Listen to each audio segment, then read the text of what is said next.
Yeah, so I was born with Sickle Cell Hemoglobin SC, which is a form of sickle cell, which most people know about sickle cell anemia.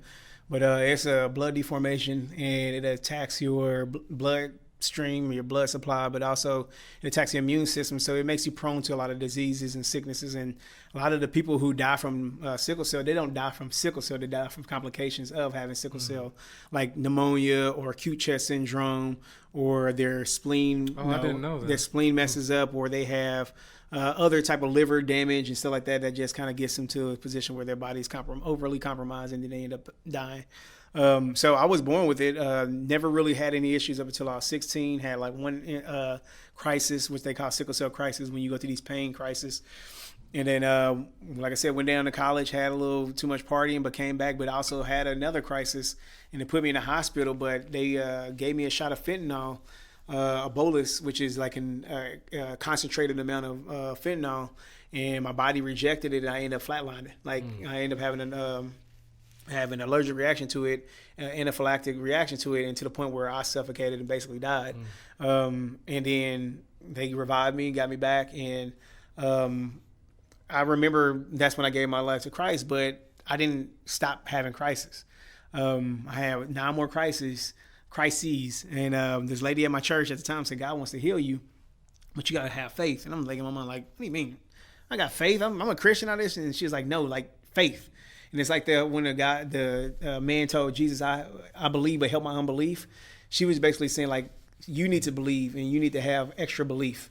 And so I kind of went home and I thought about it and I prayed about it, and I really realized that I believe in the theory of God healing me, but I didn't believe that he would actually heal me.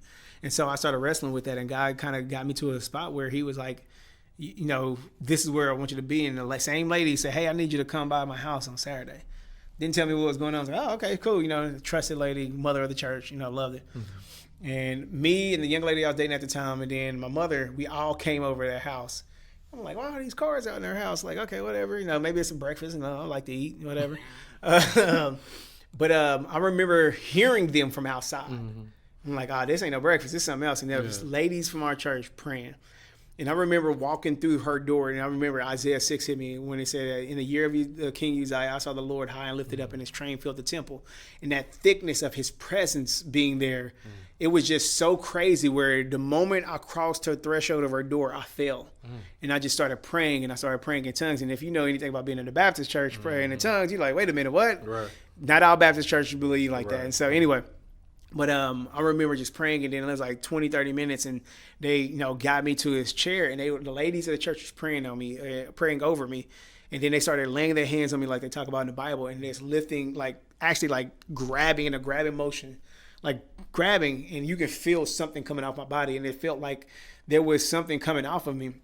And I remember when they got done and they told me to stand up, and I got up and they said, come to me.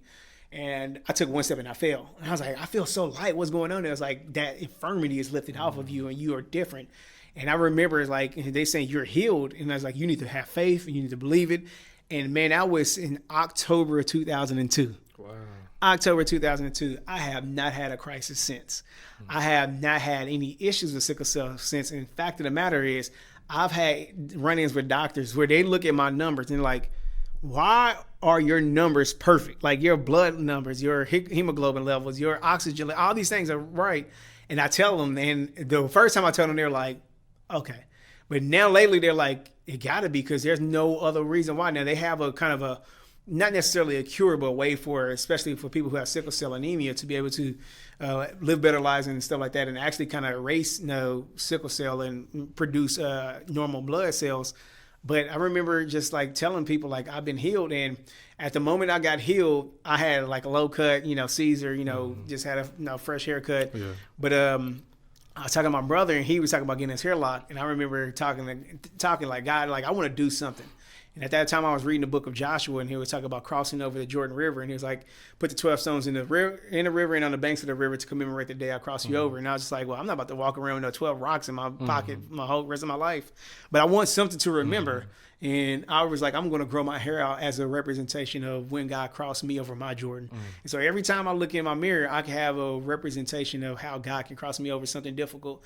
And I remember telling people, like, anytime I get in trouble, anytime I get in a spot where I'm like, I feel like I can't do it, I can look at my hair and say, That's God dope. got me over there. And so I'll celebrate 20 years in 2022. And it's just crazy to think that I haven't had any issues with sickle cell since then. So it's been a tremendous story where people might not understand that healing still take place. They still take place, and God's power is still available for us. And he still wants to heal us and wants us to be better. And I believe that in not just physical infirmities, but I believe that in social infirmities, other types of things that have ailing us in our nation and our world. He wants to heal us and want us to be better. We just got to have faith. Yes, sir. So